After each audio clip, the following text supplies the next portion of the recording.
Bonjour à tous et bienvenue dans Smart Patrimoine. Smart Patrimoine, l'émission qui vous accompagne dans la gestion de vos finances personnelles et qui décrypte également avec vous les actualités et les enjeux du secteur de la gestion de patrimoine. Une émission que vous pouvez retrouver tous les jours sur Bismart. Et au sommaire de cette édition, nous commencerons tout d'abord avec Investir Responsable, le rendez-vous dédié à l'investissement durable aux responsables de Smart Patrimoine. Et en l'occurrence, nous nous pencherons sur les SCPI, sur la stratégie des SCPI en lien avec les engagements ESG ou en lien avec les engagements ISR. Nous tenterons de comprendre comment investir dans une SCPI ISR dans un instant avec Jonathan Diver, fondateur de meilleurscpi.com. Nous enchaînerons ensuite avec Enjeu Patrimoine, un enjeu patrimoine qui se consacrera, lui, à la compréhension des nouvelles attentes des épargnants. Ces attentes évoluent-elles face aux nouvelles technologies, au contexte économique ou peut-être à d'autres critères? Nous en parlerons avec Frédéric Puzin, fondateur de Quorum l'épargne et auteur du Manifeste des nouveaux épargnants, mais aussi avec Philippe Dupuis, professeur à Grenoble École de Management, mais aussi président du comité scientifique du Cercle des épargnants. On se retrouve tout de suite sur le plateau de Smart Patrimoine.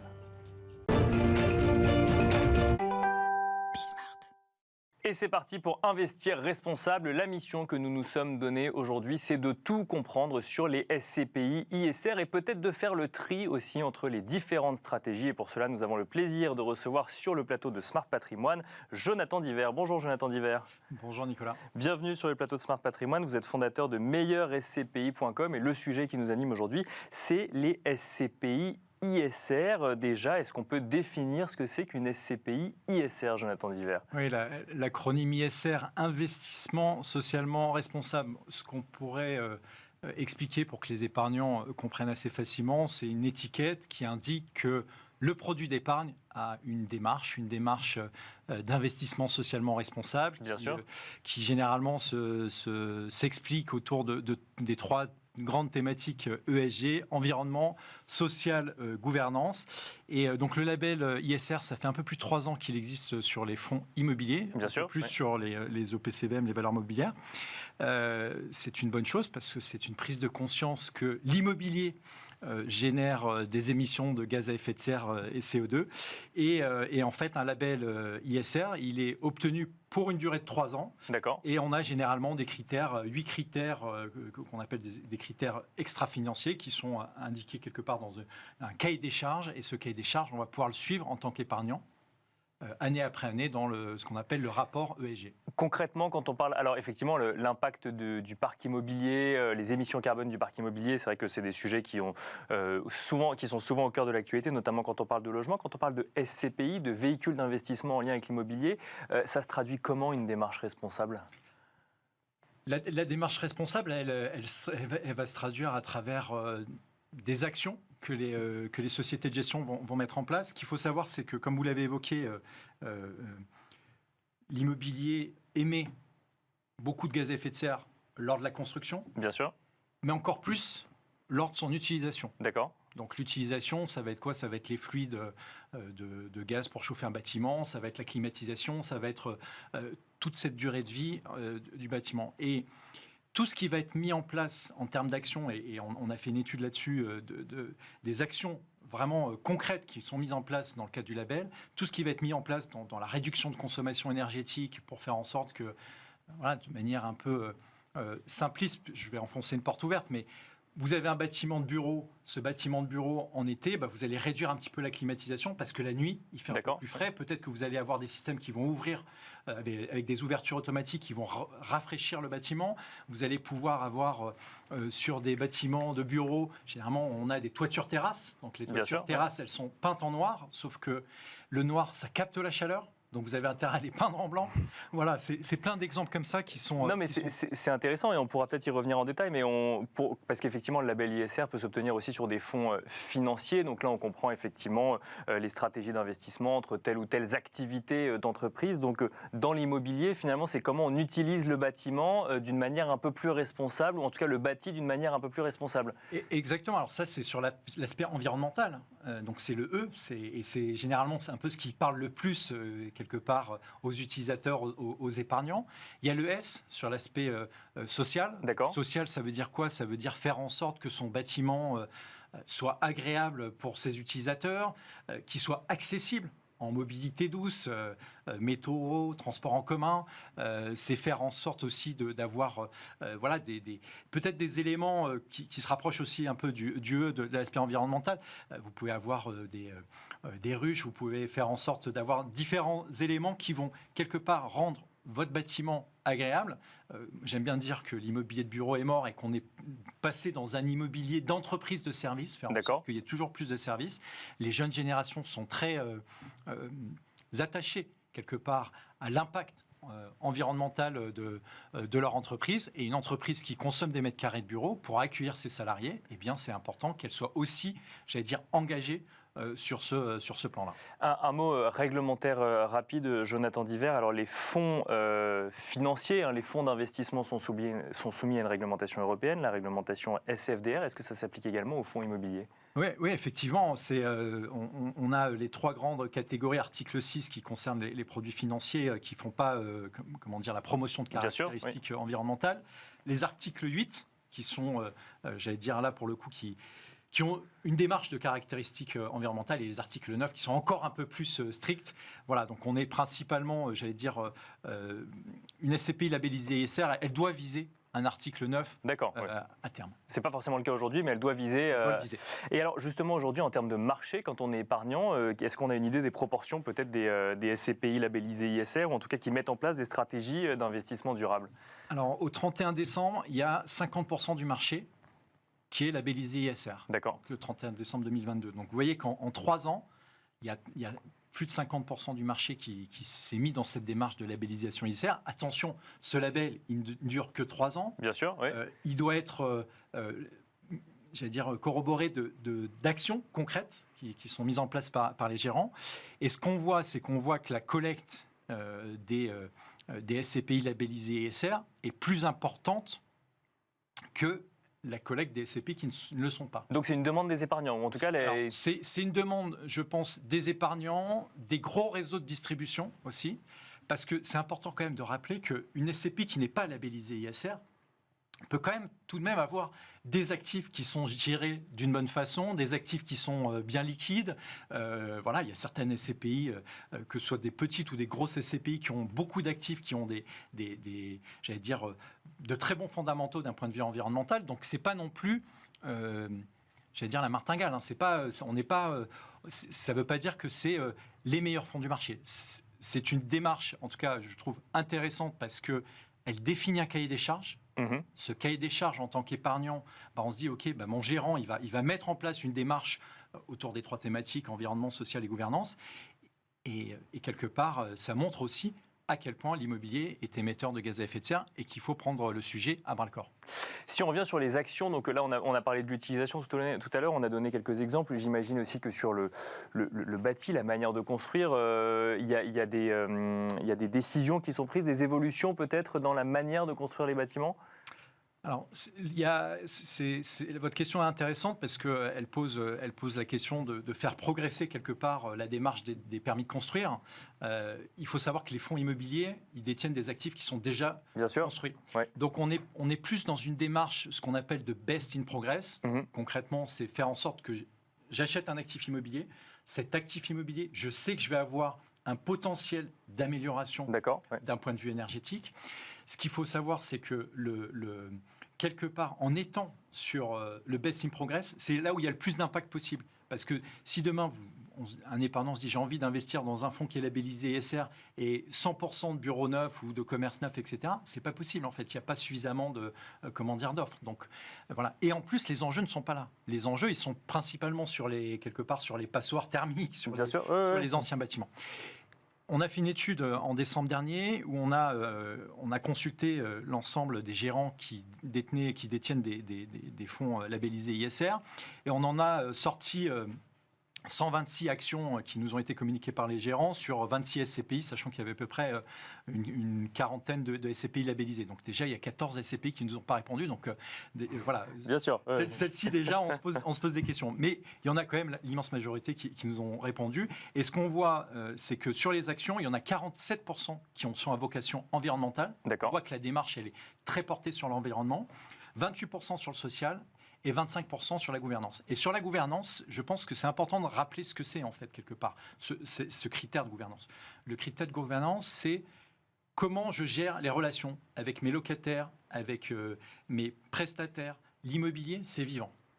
Quand vous êtes investisseur épargnant qui détient des parts de SCPI, votre immobilier, il est géré au quotidien par la société de gestion. Cette société de gestion, elle fait travailler des prestataires. Vous pouvez avoir un cahier des charges où vous allez faire en sorte de faire travailler des prestataires qui sont des prestataires locaux. Vous allez pouvoir mettre en place tout ce cahier des charges quelque part pour améliorer toutes les relations avec les parties prenantes. Justement, Jonathan Diver, il nous reste encore 1 minute. Est-ce que vous avez quelques exemples peut-être de stratégies ISR en matière de SCPI qui vous ont marqué ? Oui, alors on vous a pris quelques idées. La première, c'est une SCPI qui s'appelle Atrimotel, qui donc est dans l'hôtellerie. Alors on sait très bien que l'hôtellerie est une industrie qui est très émettrice de gaz à effet de serre. Ils ont déjà pris le sujet à bras-le-corps. Atrimotel, qui calcule la coefficient biotope par surface de son patrimoine, et faire en sorte d'avoir quelque part une adéquation entre la faune et la flore. Donc on voit qu'ils sont dans une démarche assez importante et très intéressante. Je vais vous donner un autre exemple d'une autre SCPI qui s'appelle Eurovalis. Ils ont des actifs qui sont en Allemagne, avec du gazon devant les immeubles. Et bien cette SCPI qui historiquement coupait et tondait le gazon de façon régulière, ils ont décidé de le tondre de manière plus irrégulière, 2 fois par an. Pourquoi ? Parce qu'en fait, les herbes hautes apportent de la biodiversité, rafraîchissent le sol. Voilà. Et puis une dernière SCPI, qui est une SCPI pan-européenne, Corum Orion, qui a une dynamique, c'est une SCPI qui est labellisée ISR, et dans une action très concrète qu'ils nous ont partagée, ils ont un de leurs bâtiments qui consomme plus de 10% de moins que la référence du marché. Donc, vous voyez que c'est quelque part... on voit qu'il y a différents leviers d'action. Ces différents leviers d'action, ils sont très importants et ils montrent à quel point gérer son immobilier, c'est compliqué. Et quand vous avez un gérant qui est capable de le faire à votre place, c'est plutôt une bonne chose. Merci beaucoup, Jonathan Diver, d'être venu sur le plateau de Smart Patrimoine. Je rappelle que vous êtes fondateur de meilleurscpi.com. Et quant à nous, on se retrouve tout de suite dans Enjeu Patrimoine. Et nous enchaînons à présent avec Enjeu Patrimoine, un enjeu patrimoine qui va se consacrer aux nouvelles attentes des épargnants. Et pour en parler, nous avons le plaisir de recevoir sur le plateau de Smart Patrimoine Frédéric Puzin. Tout d'abord, bonjour Frédéric Puzin. Bonjour. Bienvenue sur le plateau de Smart Patrimoine. Vous êtes fondateur de Corum l'Épargne, mais vous avez également écrit le manifeste des nouveaux épargnants dans lequel vous vous formulez un certain nombre de propositions justement dans ce plaidoyer pour une épargne utile. On va y revenir dans un instant. Nous avons le plaisir d'accueillir également sur le plateau Philippe Dupuis. Bonjour Philippe Dupuis. Bonjour. Bienvenue sur le plateau. Vous êtes professeur à Grenoble École de Management et vous êtes également président du comité scientifique du Cercle des épargnants. Je vous propose de commencer avec vous, Frédéric Puzin, avec ce livre, donc le manifeste des nouveaux épargnants. Est-ce que vous avez constaté, du coup, c'est peut-être pour cela que vous avez écrit ce livre, que on n'épargne plus aujourd'hui de la même manière qu'hier, ou peut-être qu'on ne se pose plus les mêmes questions quand on décide de placer son argent qu'il y a quelques années ? Je ne sais pas si des choses ont changé, je ne suis pas si vieux que ça. Donc, ce qui s'est passé au cours des dernières décennies, je ne suis pas qualifié pour vous en parler. Par contre, je peux vous parler de la trajectoire de mon entreprise, Corum, qui est partie de il y a 10 ans de zéro sur un marché, en n'existant pas, et en étant aujourd'hui le leader. Et j'ai appliqué des recettes que j'aurais aimé qu'on m'applique moi-même quand j'étais de l'autre côté de la barrière, que j'étais épargnant. Voilà. Et je pense qu'il faut revenir à l'essentiel, et je pense que les gens attendent ça, c'est on leur parle français, le marché de la finance, du monde de l'assurance, l'asset management, pour employer des gros mots, ne sait pas parler français. Donc les gens ont besoin de comprendre, ils ne sont pas idiots, tout le monde peut comprendre. Donc le problème, c'est le vocabulaire qu'on utilise, le problème, ce n'est pas la pédagogie financière comme on l'entend souvent. Alors la pédagogie est un autre sujet, mais déjà parler le même langage, c'est un premier point. Et une fois qu'on parle français, les gens comprennent, ils sont tous sauf idiots, tout le monde sait faire une règle de 3. Parce qu'au bout du compte, ça n'est que ce problème-là. Tout le monde sait faire une règle de 3. Et en définitive, si on peut censé prendre des engagements en parlant, voilà ce que je peux faire pour votre épargne, si ça correspond à votre projet d'épargne et vous tenez ces engagements, les Français sont parfaitement capables de prendre des risques au-delà de ce qu'on imagine, parce qu'ils ont compris qu'in fine, quand on leur explique français, pour gagner de l'argent, il faut du temps, il faut être patient, Et les stratégies gagnent petit, elles gagnent toujours un jour à l'autre, mais il faut arrêter de faire de vendre du rêve quelque part et juste parler clairement. Donc si le livret A bat des records de collecte, contrairement à des investissements plus risqués où on a du mal encore à flécher vers l'économie réelle, le private equity ou autre par exemple, c'est parce qu'on ne parle pas le bon vocabulaire aux épargnants. J'en suis intimement convaincu. Philippe Dupuis, qu'est-ce que ça vous inspire effectivement d'entendre cela? Vous constatez vous aussi que peut-être qu'il y a une...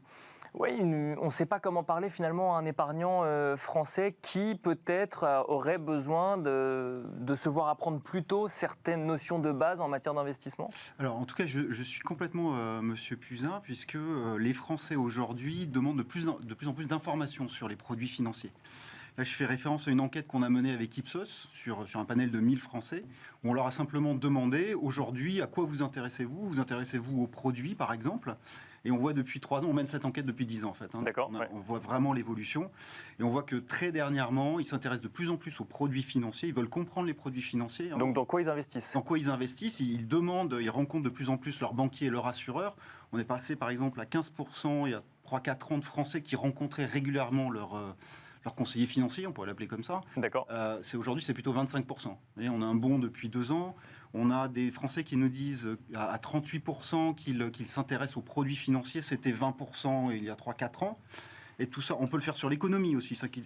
Et ça, vous l'expliquez comment? C'est en lien avec des sujets, par exemple, d'investissement responsable ou c'est à aller chercher ailleurs aussi? Je crois que c'est le contexte global aujourd'hui, financier, l'inflation, la question des retraites en France. Hein. Donc la crainte de ne pas avoir suffisamment de revenus à la retraite pousse à s'intéresser à ces investissements aujourd'hui plus qu'avant? Il y a une vraie question de pouvoir d'achat aujourd'hui, ça c'est clair. Hein. Donc c'est l'épargne de précaution. Est-ce que je vais pouvoir...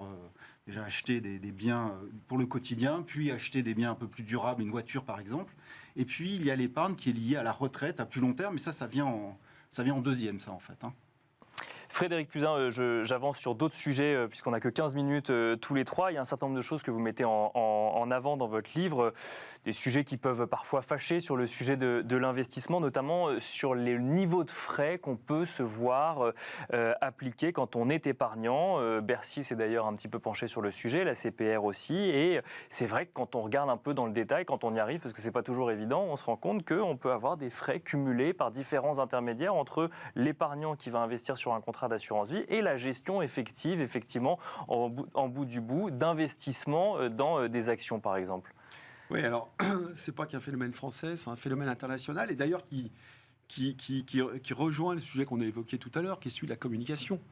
Comment pouvez-vous imaginer que, par exemple, un conseiller bancaire qui est dans son agence puisse vous expliquer ce qui est au fond le produit qui va le placer, qui est lui-même référencé par sa banque, qu'il a elle-même référencerait auprès d'une plateforme qui référence des fonds, qui elle-même est un fonds de fonds et qui finit 3 ou 4 degrés après entre les mains de effectivement la personne qui gère l'argent. Donc on voit que le monde de la finance, et quand je mets la finance, c'est le monde de l'assurance, de la banque, de l'asset management, enfin la gestion d'actifs, est fait d'une multitude d'intermédiaires. C'est assez sophistiqué, c'est assez compliqué, mais on voit bien que plus il y a d'intermédiaires, plus ça coûte cher. Et en définitive, c'est le seul monde dans lequel il y a peu de disruption. C'est disruption dans laquelle on va directement du producteur au consommateur. Donc la grande distribution, il y a 40 ans. Et je rejoins le propos de Monsieur Dupuis tout à l'heure. C'est en définitive assez simple. Plus vous montez d'intermédiaires, plus le message est dilué. Moins il y a de responsabilisation, parce que moins vous êtes en contact de la personne qui vous a confié votre argent, moins vous vous sentez redevable quelque part d'un engagement. Et puis plus ça va vous coûter cher. Donc il y a trop d'intermédiaires aujourd'hui ? Alors il y a sans doute trop d'intermédiaires. Et alors le côté pernicieux de ça, c'est que les Français en sont conscients. Vous-même, la presse, les journalistes, les médias le relevaient. Mais du coup, les gens qui créent la véritable valeur ne sont pas reconnus comme étant véritablement créateurs de valeur et donc ne sont pas rémunérés pour ça. Je vais vous donner un exemple très simple. La France est sans doute l'un des derniers pays d'Europe avec l'Allemagne dans lequel les conseillers en gestion de patrimoine sont rémunérés par les sociétés de gestion, par les banquiers, par les clients, parce que les clients ne veulent pas payer pour être conseillés. Dans tout le reste de l'Europe, vous payez pour être conseillé. Vous voyez ?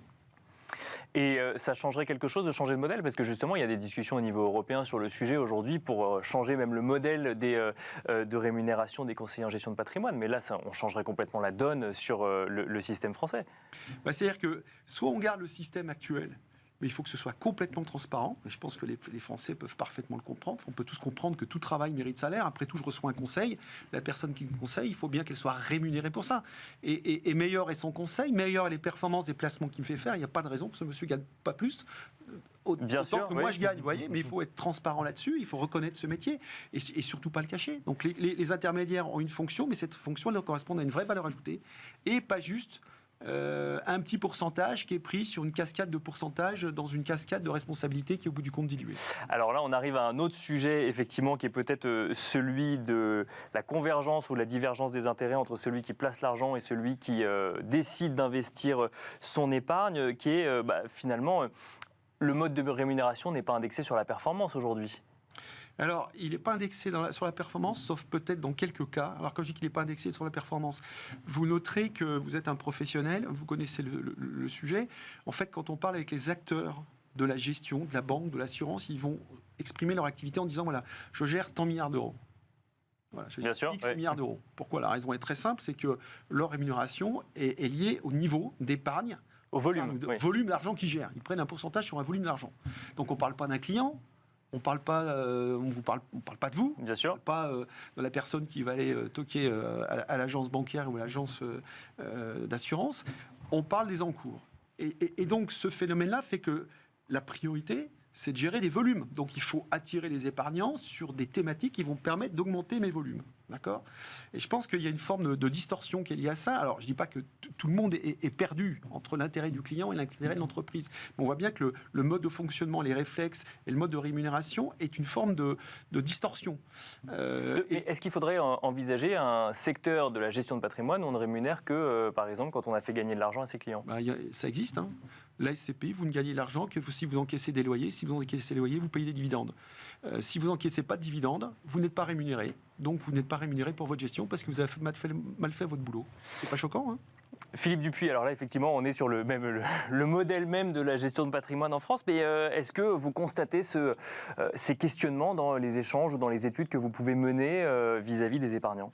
Alors, moi, je voudrais réagir à ce que vient de me dire M. Puzin, parce qu'on sait que les épargnants investissent beaucoup sur la base des rendements passés, en fait, qu'ils observent. Hein. Bien sûr, même s'ils ne présagent pas des rendements futurs, rappelons-le. Exactement, c'est ça. Donc, on ne peut pas présager des rendements futurs et donc essayer de rémunérer Personne ne peut en présager, hein, même l'asset manager. Hein, je peux vous le dire.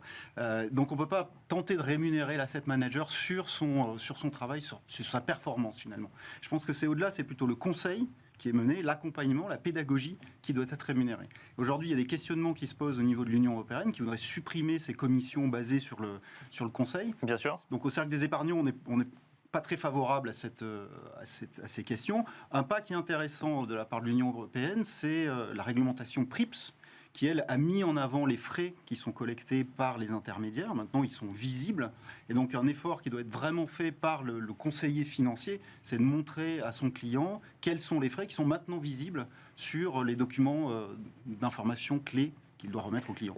Donc ce que vous dites, c'est que finalement, gérer de l'épargne, c'est un métier et qu'on ne peut pas présager du contexte économique qui viendrait créer une plus ou une moins-value. C'est ça, et qu'on ne peut pas se baser que là-dessus pour définir un modèle économique ? Le sujet, c'est pas tant le rendement que le rendement ajusté du risque. Quels sont les risques qui ont été pris ? Quels sont les analystes sur lesquels on s'est basé ? L'analyse du risque qui a été faite. Et c'est ça de la gestion d'actifs. C'est pas promettre un rendement qui est basé en fait sur une évolution future des actifs financiers, de l'économie, que très franchement personne ne peut vraiment anticiper. Est-ce que pour autant, vous faites le constat aussi qu'il y a peut-être un petit peu trop d'intermédiaires sur la chaîne de valeur, comme nous le dit Monsieur Puzin, et qui viennent grever le rendement avec le niveau de frais associé ? Alors je vais vous faire une réponse un peu décevante, je ne travaille pas sur ces sujets, donc je ne prendrai pas position et je laisse Monsieur Puzin sur le sujet. Frédéric Puzin, le manifeste des nouveaux épargnants propose un certain nombre émet un certain nombre de propositions sur le sujet, et je reviens sur l'image que vous nous avez donné tout à l'heure de distributeurs, producteurs, ou en tout cas de distributeurs, de circuits courts. C'est quelque chose que vous proposez dans votre livre, l'investissement local, le circuit court finalement, aller au plus près finalement de l'investissement. Et je pense qu'il faut que l'épargne, c'est un facteur d'irrigation de l'économie. D'ailleurs, tout le monde l'a oublié, mais tout part de là. C'est de l'épargne qu'on va irriguer une économie. Les grands projets industriels du 19e siècle, ils sont faits par l'irrigation de l'épargne, qui a d'abord été l'épargne des plus riches, puis ensuite l'épargne des gens plus modestes. Comme ça que sont nées les caisses d'épargne, les coopératives tels que la caisse d'épargne, le Bien crédit sûr. agricole. Voilà, c'était vraiment l'idée. On se rassemble, on mutualise son épargne pour irriguer l'économie et faire en sorte que l'activité économique se développe. Tout ça était un petit peu oublié, tout ça un petit peu nébuleux. Et on voit bien que quand on remet les gens dans un investissement de proximité, en tout cas dans des choses qu'ils comprennent, qu'ils peuvent palper, qu'ils peuvent toucher, en tout cas qu'ils peuvent voir et comprendre, ça marche beaucoup mieux. Alors, ça donne du sens à leur acte d'épargne. Donc on revient sur ce que nous disait Philippe Dupuis, de savoir dans quoi on investit, s'intéresser finalement à ces produits financiers et derrière même aux entreprises dans lesquelles on investit. Ben, évidemment, bien entendu. Et plus ça va être proche de vous, et quand je dis proche, c'est peut-être dans vos actes de consommation.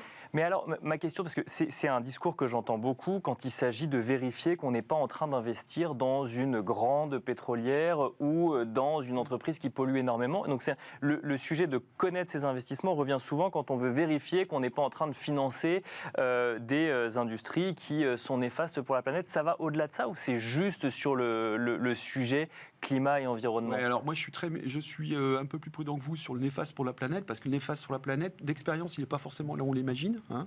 Il y a plein d'exemples qui montrent que ce qui était néfaste à un moment, finalement, n'était pas si néfaste, et ce qui était hyper vertueux ne l'était plus 15 ou 20 ans plus tard. Il y a des exemples comme ça, il y en a de nombreux. Ce qu'il y a de sûr, c'est qu'il y a des fondamentaux. Voilà, il ne faut pas investir dans l'industrie de l'armement.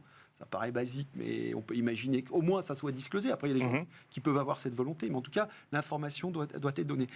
Et je reviens sur ce thème de ce qui est néfaste. Le néfaste, et c'est un peu une réponse à l'observation de M. Dupuis, le néfaste, ça évite de parler de l'essentiel.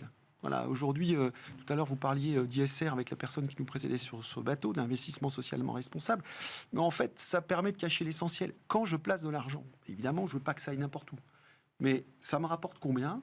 Quel est mon risque? Voilà. C'est ça les premières questions à se poser selon vous? On parle aujourd'hui que du néfaste, on dit rendez votre argent utile pour la planète. Ok, mais si je place mon argent, il faut que ce soit utile pour la planète, mais en quoi c'est d'abord utile pour moi? Évidemment, enfin, c'est un problème de priorité des choses. Il faut rendre son investissement utile pour la planète, mais avant, qu'est-ce qu'il fait pour moi? Et quel niveau risque je prends? Quel est le risque que je prends pour le capital? Philippe Dupuis sur le sujet investissement socialement responsable et attente des épargnants sur le sujet. Alors, ce qu'on voit aujourd'hui, c'est d'abord que les épargnants ont une attente sur ces sujets-là, ça c'est sûr et certain. Par exemple, on leur a demandé sur des plans d'épargne retraite, quels sont les plans qu'ils préfèrent. Ils préfèrent toujours ceux où il y a de l'épargne durable. D'accord. Oui, donc c'est quand même un critère de choix. C'est un critère de choix. Cependant, aujourd'hui, avec ce problème de pouvoir d'achat, quand on leur demande si vous avez à faire le choix entre rendement et épargne durable, le choix se fait peut-être pas toujours, hein, parce que l'épargne durable, c'est aussi du rendement. On voit qu'il y a un titre là qui se fait petit à petit vers le rendement plus que vers l'épargne durable. Donc d'accord, on commence par le rendement et ensuite on va regarder si c'est durable. C'est durable, ou en tout cas on s'est décalé depuis quelques années sur un peu plus de rendement plutôt qu'un peu plus d'épargne durable. Toujours ces questions de pouvoir d'achat, d'inflation, qui sont vraiment prégnantes aujourd'hui chez les Français. Merci beaucoup, messieurs, d'être venus sur le plateau de Smart Patrimoine. C'est déjà la fin de notre échange passionnant. Merci Philippe Dupuis, professeur à Grenoble École de Management et président du comité scientifique du Cercle des épargnants. Merci Frédéric Puzin, fondateur de Quorum l'épargne et auteur du Manifeste des nouveaux épargnants. Merci à vous de nous avoir suivis et à très vite sur Bismart.